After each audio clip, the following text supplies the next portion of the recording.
Trampning global xavfsizlik strategiyasi, Isroil da'volari va Eronga oid prognozlar. 2026-yilda Eron-Isroil urushi bo'ladimi? Amerikaning nufuzli nashrlaridan biri The National Interest jurnalida AQSh prezidenti Donald Trampning Yaqin Sharqqa oid yondashuvi, Isroil xavfsizligi masalasi, mintaqaviy strategiyaning kelajagi hamda ehtimoliy Isroil-Eron urushi haqida tahliliy maqola chop etildi. Nashr yaqindagina Tramp ma'muriyati tomonidan e'lon qilingan milliy xavfsizlik strategiyasi hujjatini tahlil qilarkan, AQSh tashqi siyosatida biroz o'zgarishlar bo'lishini, Washington o'zini mudom bezovta qiluvchi Yaqin Sharqdan biroz chekinib e'tiborini Amerika qit'asiga qaratmoqchi ekani haqida yozgan. Shu bilan birga mazkur yondashuv Eron masalasida biroz istisnoli bo'lishi mumkin. Tahlilchilar Xitoyning Eronni qo'llab-quvvatlashi va Fors davlatining yadroviy faoliyatini inobatga olgan holda 2026-yilda AQSh ham jalb etilishi mumkin bo'lgan ehtimoliy Eron-Isroil urushini taxmin qilgan. Trampning fikricha, Eronning yadroviy inshootlariga berilgan Midnight Hammer yarim tun bolg'asi nomli zarba sionistlar va shiyalar o'rtasida 12 kun davom etgan urushning so'nggi bosqichida o'tkazilgan muzokaralar, kelishuvlar, sanksiyalar yoki diversiyalardan foydaliroq bo'lgan. 2026-yildan beri ilk bor Erondagi barcha ma'lum yadroviy inshootlarda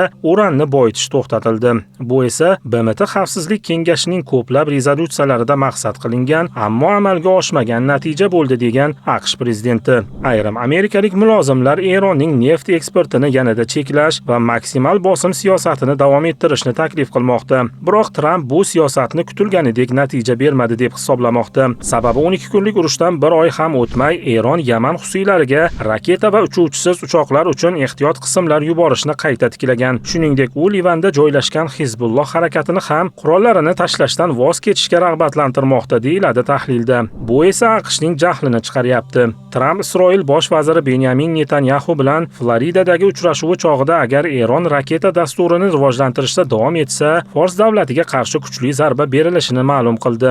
Ammo u qizil chiziq qayerda bosib o'tilishiga aniqlik kiritmadi.